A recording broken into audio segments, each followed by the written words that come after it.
We are back from an exclusive preview sailing of Royal Caribbean's Star of the Seas and share this first look from the dining, entertainment, onboard amenities, and more. We share everything you want to know.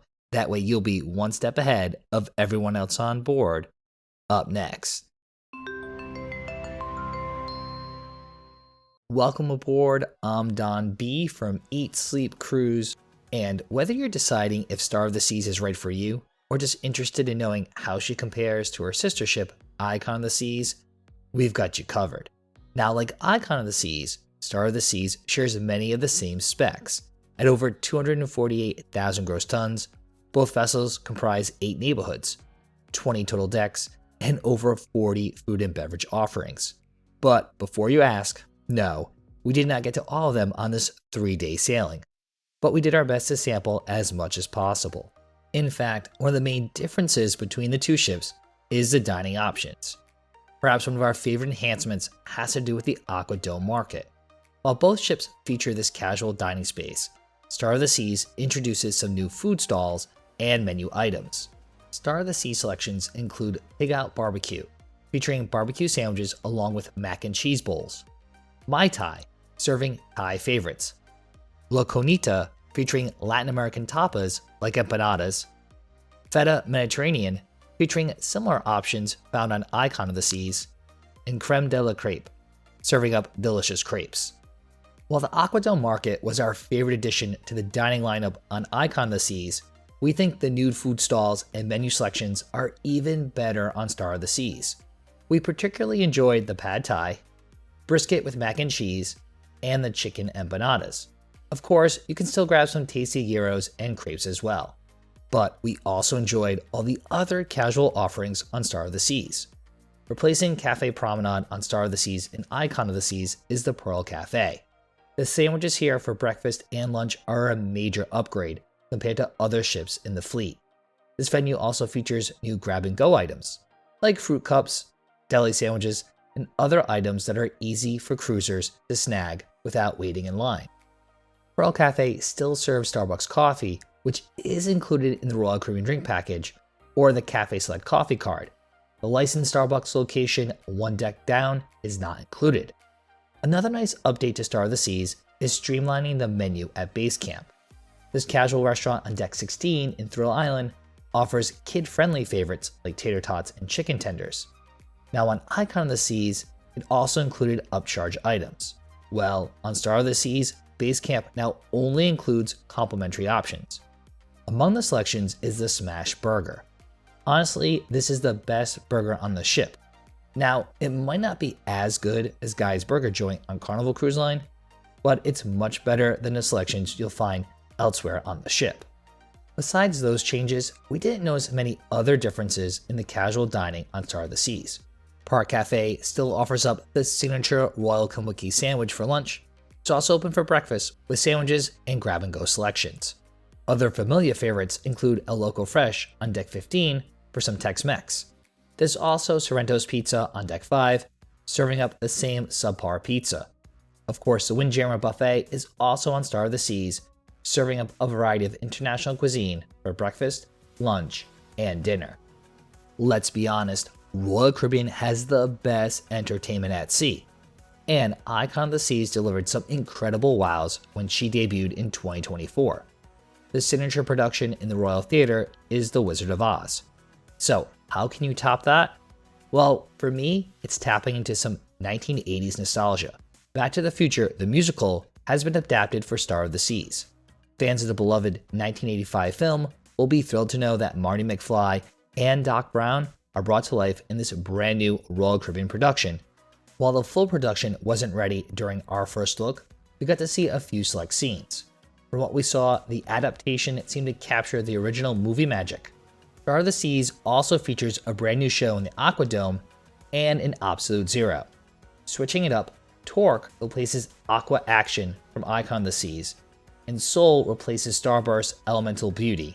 While Soul starts off a bit slow, you need to stick around until the end.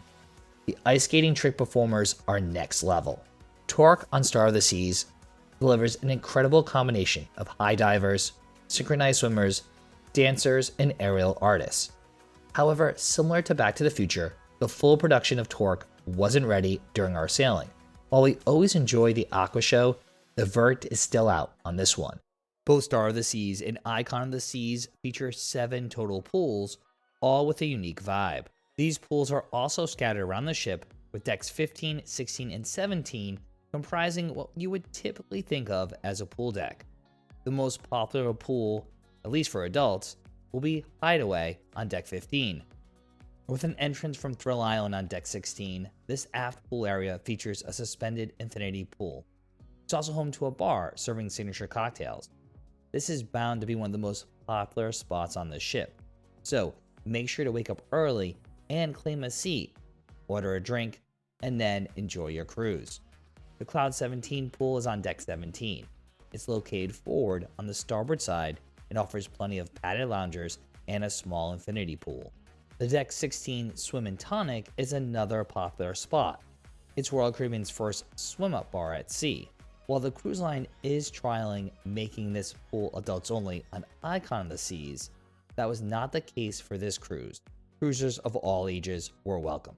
On deck 15, there's the record-breaking Royal Bay pool on the starboard side. There's also 2 whirlpools, several in-pool chairs, and a variety of loungers to accommodate families and couples. There's also the secluded Cove pool on deck 15 for those seeking a little shade. Once again, this infinity pool is surrounded by numerous seating options. However, some of the unique chairs and seating options found on Icon of the Seas have been replaced on Star of the Seas. This gives more cruisers the chance to enjoy this pool deck.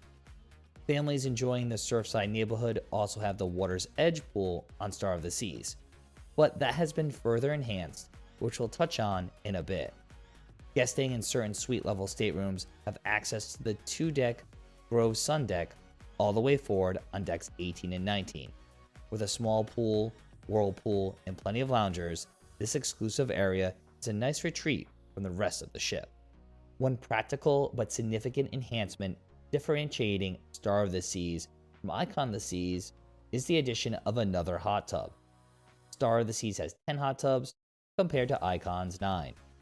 On Icon of the Seas, the hot tub on deck 15 starboard between the Lime and Coconut Bar and the Aquadome Market was removed during construction due to water weight concerns. Realizing it wasn't an issue after all, Star of the Seas features this additional hot tub. This gives guests another relaxation option and a bit more space to spread out. Royal Caribbean completely reimagined the boardwalk on Oasis class ships for the Icon class. The new Surfside neighborhood aft on deck 7 was specifically designed for young families. Icon Surfside was meant for families with children aged from 0 to 6, but Star brings the age up to 10 years old. To help draw families with slightly older kids, Splashway Bay and the Playscape have some new features to keep kids of all ages happy. The Water's Edge pool has been completely reconceptualized based on actual guest usage patterns. What was designed as an adult pool for parents really just became an extension of the family area. So Royal Caribbean leaned into that, making the water play spaces more cohesive. The Surfside neighborhood also features family-friendly dining and activities so families can stay and play all day long. Guests can enjoy a ride on the carousel, play some games in the arcade, grab some snacks at the Surfside Bites like popcorn chicken and pizza toasties, or they can grab something to eat at the Surfside Eatery, which is a buffet with an eclectic mix of kid-focused selections with some elevated items for their parent. There's even the family-friendly Pier 7 specialty restaurant where kids 12 and under eat for free. While there were hints that this restaurant concept would be changed, we can report that on our sailing, this Pier 7 had the same menu and dining setup as Icon of the Seas. It's true we don't have kids, but this neighborhood is still fun to visit with the seaside vibes, to grab a few snacks, and of course, a few drinks at the Lemon Post. One of the most elevated dining experiences at sea is the signature supper club on both Icon and Star of the Seas. On Icon of the Seas, guests are transported to the glitz of 1920s New York at the Empire Supper Club. Star of the Seas, however, offers a different flavor of vintage glamour with the Chicago-inspired Lincoln Park Supper Club. On Star of the Seas, Lincoln Park Supper Club offers a similar vibe, but instead of New York, the focus is on Chicago's Golden Age. Located off Central Park, the elegant evening combines cuisine, cocktails, and live music in an intimate space. Now, if you've never sailed on an Icon class, your first big wow actually occurs the moment you step on board the ship. The first neighborhood all guests encounter on Star of the Seas is the Royal Promenade. This expansive two-story space is the heart of the ship. It boasts a number of restaurants, bars, and public venues. While we've sailed several times on Icon of the Seas, boarding Star of the Seas, we were reminded how truly massive the Royal Promenade is. This is all made possible by the Pearl. This structural piece of art enabled ship designers to open up the Royal Promenade and make it feel more inviting and grand. It also allows for unique venues like alfresco seating in Giovanni's Italian Kitchen on Deck 6. It also made it possible to create one of our new favorite venues on the Icon class, the 1400 Lobby Bar. While it's in the middle of the action, it feels secluded and tucked away. If you plan on sailing on Star of the Seas, you have to try the signature 1400, named in honor of the Icon class. Besides some upgraded artwork, the Royal Promenade on Star of the Seas is essentially the same as Icon of the Seas. Other highlights include the Thorn and Thistle, a British-style pub with live acoustic music. Spotlight Karaoke is a dedicated bar and lounge with several different karaoke sessions. There's also the Attic, which is Star of the Seas Comedy Club. This is an adults-only venue and reservations are required. Actually, like all the entertainment on the ship, we recommend you make reservations pre-cruise so you don't miss out on any of the entertainment. The Royal Promenade is also home to signature bars and lounges found on many Royal Caribbean ships. The Schooner Bar is aft on Deck 6, overlooking the Royal Promenade. It still boasts live piano music and Heidi's favorite cocktail, the Lavender Daiquiri. Across the way is Boleros, shaking up Latin-inspired cocktails with live music. New for the Icon class is the Dueling Pianos Bar. Justin and Sarah were the performers on this preview cruise and they were fantastic. We suspect the Dueling Pianos will be a very popular spot on future sailings. In fact, Heidi and I will be sailing twice more on Star of the Seas later this month, so stay tuned for more tips, tricks, and our Star of the Seas review right here on YouTube. And let us know if you have any questions or there's certain things you want to see when we're back on board Star of the Seas down in the comments. When it comes to the other neighborhoods, Star of the Seas and Icon of the Seas are almost identical. Aft on Star of the Seas is Thrill Island. Now, one of the best parts about this sports deck is that virtually all of the attractions are included in the cruise fare. Star of the Seas boasts the Adrenaline Peak rock climbing wall aft on Deck 16 portside. While the Oasis class also has rock climbing walls, this design and layout remind us more of the Quantum class of ships. There's also a sports court up on Deck 17. This huge court offers a variety of organized sports and free play, and yes, there is pickleball. The 9-hole Lost Dunes mini golf is a fun, nautically themed mini golf course that the entire family can enjoy. Of course, it wouldn't be a Royal Caribbean cruise ship without a flow rider. The crown jewel of the sports deck is the Category 6 water park. While all the slides are the same as Icon of the Seas, of course, I still had to try them all out. With 5 unique attractions, these slides are undoubtedly the best at sea. They have plenty of re-rideability, and they're pretty close and pretty competitive with theme parks on land. Thankfully, Category 6 is separate from the other pools, so cruisers wanting a more relaxing pool day don't have to worry about this attraction. If you've cruised on Royal Caribbean's Oasis class of ships, then you are familiar with Central Park.